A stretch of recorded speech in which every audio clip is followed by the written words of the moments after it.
Take a look out the window. Spirit goes up as the rain falls down. I've been sailing on the wrong course, keeping it together like I did before. Think that I've said this a few times. Even with that, has it ever felt right? Elena, for the teacher drinks, is there a limit on the size or anything about it? Okay, awesome. I would like a 16-ounce then iced salted caramel crumble with almond milk, please.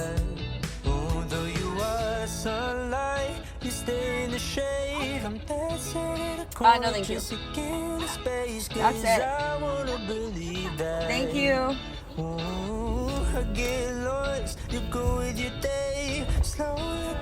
Yep. Thank you. But I'm sure you'll never see that. Thank you. You too. Maybe it's time to get home. Good morning and welcome back to my channel. My name is Elena. I am a K-5 behavior special education teacher. This is my 9th year of teaching, which is wild.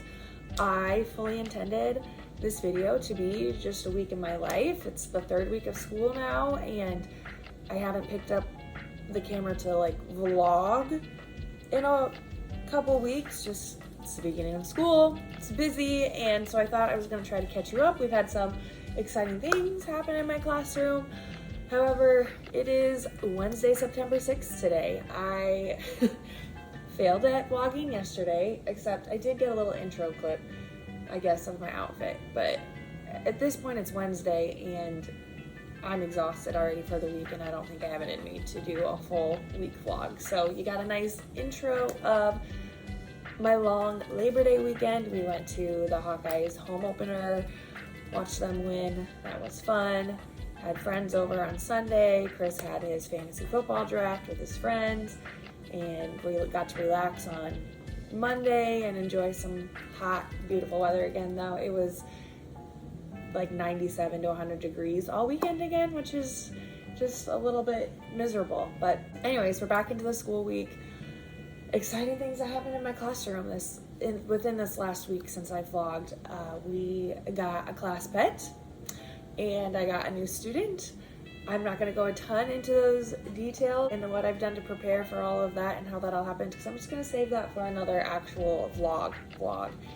I decided this one I'm going to devote to more about how to and make it more of an informational vlog. All that to say, I'm here early because I wanted to get that coffee, but also because I have a long to-do list that doesn't seem to be getting any shorter, and most of the things on there are all about writing social stories that I need to use for instruction. That just seems to be the thing at the beginning of the year, that we have a lot of new routines. We're seeing some behaviors pop up that need to be addressed and some expectations I need to go through again. So I'm going to walk you through how I write a social story for the students in my room. Granted, this might not be the way you do it, or maybe you've never done it before and so you don't know, but there's not a one way to write a social story. There's some general guidelines that I follow, and then I definitely personalize it for each one of my students. So all that being said, I'm going to do it on my Clever Touch back here. That's not normally how I do it. I usually write it on my Chromebook, but for the sake of being able to show you how I'm doing it and walk you through it, I'm gonna get it pulled up on this Clever Touch back here and show you step by step how I write a social story. Okay, to start this off, I have already pulled up one that I have started and I need to finish. For confidentiality reasons, no student names will be in here and no actual student pictures will be used.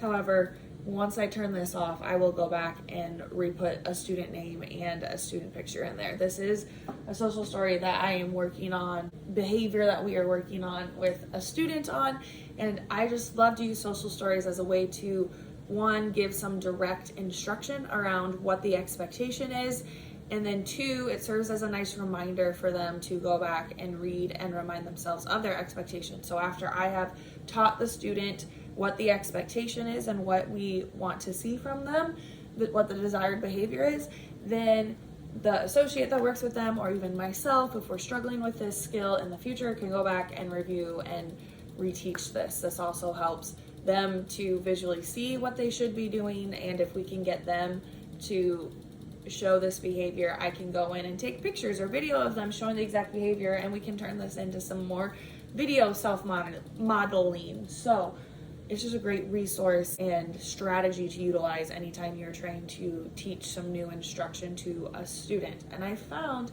although there are so many great social skills books out there and so many great books for social emotional learning, there's something about a social story that, because it's personalized and you can put exact details of for the student, how it's just so much more powerful to really personalize it for them, and instead of just some like really general skills or general learning, which both are great too. I don't want you to think I don't like other social skills books. I do. Anyways, back to this one. I always write my social skills books on Google Slides. If you got PowerPoint, it's the same thing, but we just have the Google suite, and so we use Google Slides for everything, or the Google products. So go ahead and start a new Google document. I've titled this one what the expectation is. My feet stay on the ground, and then I would put the student's name under there. I always label it by what I want them to be doing, and we put it in terms of what they should be doing, the behavior that we want to see. So this one is titled My Feet Stay on the Ground. Start by starting a new document. The next thing I always do is when I go here on the plus, I hope you can see this, to start a new slide, I always go then to that drop out next to it, so you can click new slide with layout, and then I always go to title only. The reason I go to title only is because that allows me to write on the top what the wording I want it to be, but then I insert pictures at the bottom of what the expectation is. So title only, and after you've chosen that for the first one, everyone after that you can just click. So when I click title only here, you can see it says click to add title. Now when I go back to this plus sign, it's gonna just automatically format with the same one we just used. So everyone after this is going to also have, I've got 3 of them now, and they're all the title only because I specified that the first time. So everyone following it will be the same one that I just did. Now that we have that, I'm actually going to delete these 3 because I've already started this one, so I don't need these blank ones. Okay, the next page that I always write on here, it says my name is blank and I love to come to school. On that page you'll see me go back and add pictures of the student and a picture of our school. Usually, again, for privacy reasons, I'll fill this with some blank photos that are on Shutterstock. Next page says I earn rewards by, this should say by, click in there, doing my job, staying in class, and staying safe at school. Now, those are pretty general terms. All of those things are going to need to be further defined. What doing my job means can look different to everybody. Staying safe at school can look different to everybody. So my job through the rest of the social stories is going to be defining what we mean when we say you need to have safe hands and feet. Great, but does the student know what you mean by safe? We need to be more specific than that. You need your hands to yourself. You need your feet on the ground. That's what I mean by being safe. So here we go. Being safe means that I keep my hands and feet to myself and my feet stay on the ground. Defining it further. School is not a playground, so we've gone to our examples, and now here's the non-examples. I'm going to define exactly what the problem behavior is that we don't want to see. So, school is not a playground. The playground is outside at recess. I can climb on the jungle gym outside. So, we've got our problem behavior. We've got what we want to see. Now I'm giving them alternates to how we get all of that energy out. So, he loves to climb. Here's where you can safely climb. If I want to run and jump, I can ask to take a break, running around the track outside or around the tables in the cafeteria. This would be known as a replacement behavior. So we've gone through what is the problem behavior, We've defined what the expectation is. We've given alternates to it, and now we're going through a replacement behavior of, if you're going to run and jump, this is how you can do it safely. Not in a classroom where kids are trying to learn. We've defined these as places already where he can go and he can get that energy out. So this is as far as I've gotten. I'm going to now continue writing this and show you how I write it. Clicking new slide, and again, it's going to be on the title only because that's how I set the format up from the first time I added a new slide.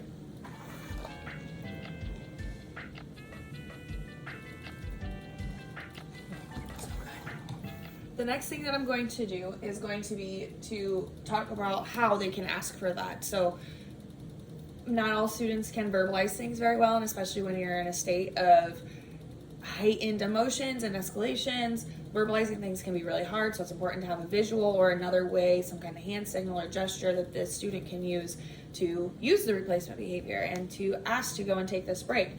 This is more than just like asking for a break, because this is a specific break. There is a break spot in the student's classroom. However, this is a specific one where an adult will need to go with him so that they can monitor where they are at. So I'm going to start writing and including in here a visual of what will be printed and how they will ask and what they can point to say they need a break.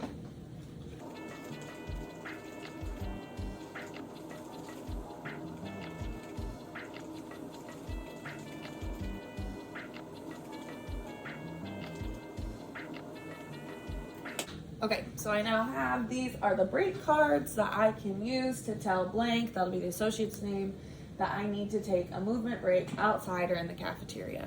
Maybe wondering, why don't you use the gym? Well, the gym usually has PE in it. So if the gym is open, the student can go and use the gym and run laps in the gym. However, if the gym is being used, we've designated the cafeteria as a place where they can run around the tables or on the outside, and it's just like using it as a track as well. Once I go through and do the pictures, I will add in what I want that visual to look like. I like to write all the words first and then go back and do the pictures. It just helps keep me on track better for what I'm doing. Okay, on to the next page again, plus on the title only. When I use my break cards to let adults know I need to run and jump, I am staying safe and helping.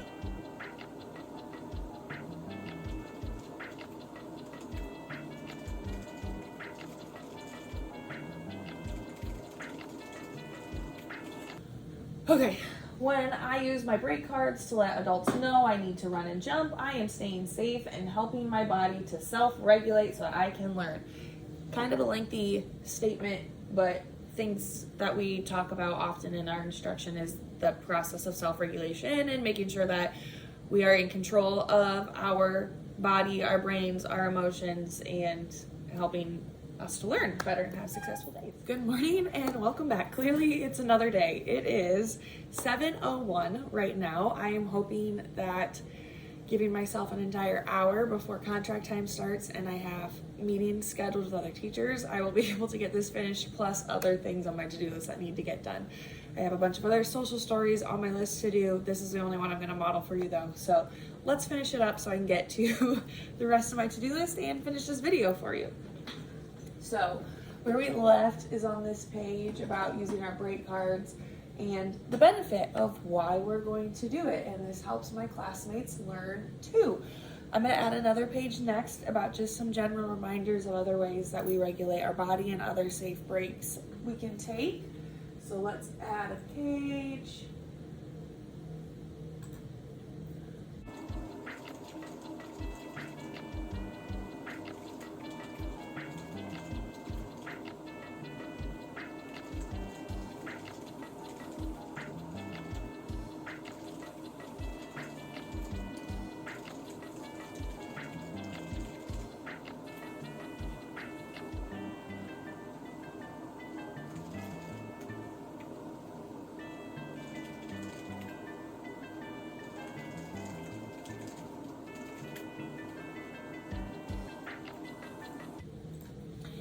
Okay, I wrote, when I am taking a safe break to regulate my body and emotions, I am being a safe and responsible learner. I can take other safe breaks by practicing my breathing strategies, taking deep breaths, and using search and finds to calm my brain. Taking safe breaks helps me have a great day.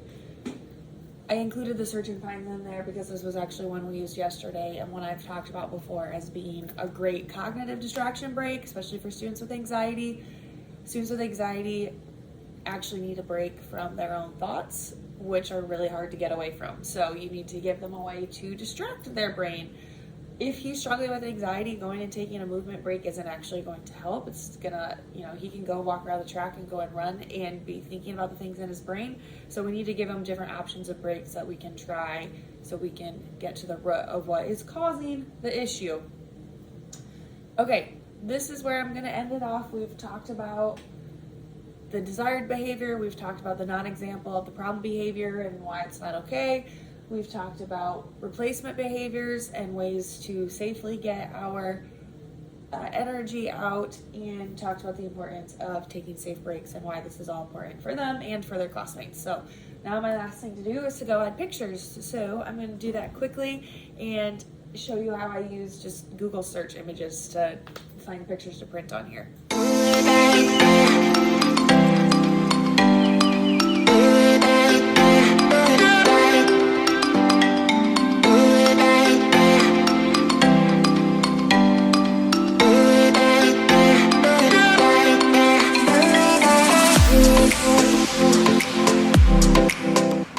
Visuals are in. I'm going to quick show you what it looks like, and then I'll show you how I print it and what that looks like. Honestly, the printing is why I put it in Google Slides like this, because it actually prints out like a book. So quickly here, just do it as a slideshow. I won't reread it all to you, but just so you can see. These are all free images from a Google search. It's best if you can use actual real pictures. Again, like I've said, for privacy reasons, I'm not putting real pictures in this version, but if you could actually go and take pictures of all these places, that would be way more effective than just a random picture from Google. So there's another tip too, if you are able to do that. Otherwise, this also works. These are the actual break and help cards that I use for the particular student this is for.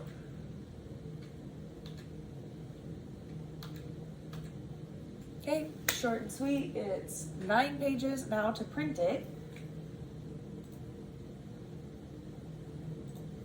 when you go to click File and then Print, you are going to go to, oh, you know what? Oh, I can still show you. Okay, this, I can't print from my Clever Touch, so it's not even showing me a print option.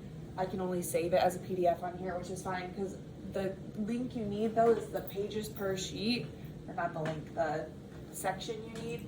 And when you click the drop down arrow, change it to 2 pages per sheet so that when it prints, you can use a paper cutter and cut it in half like this.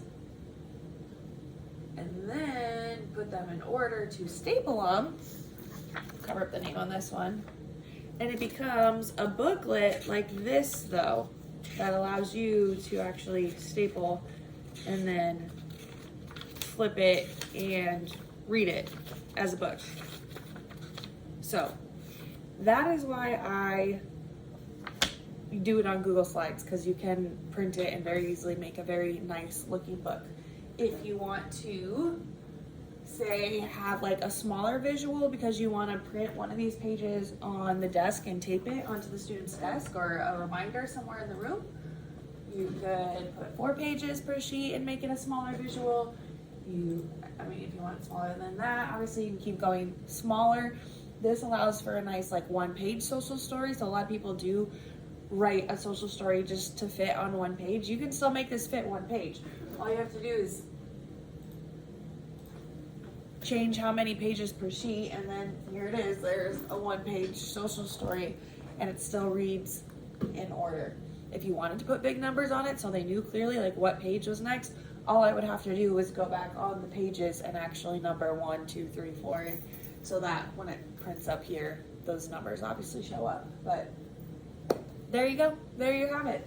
That's how I write my social stories.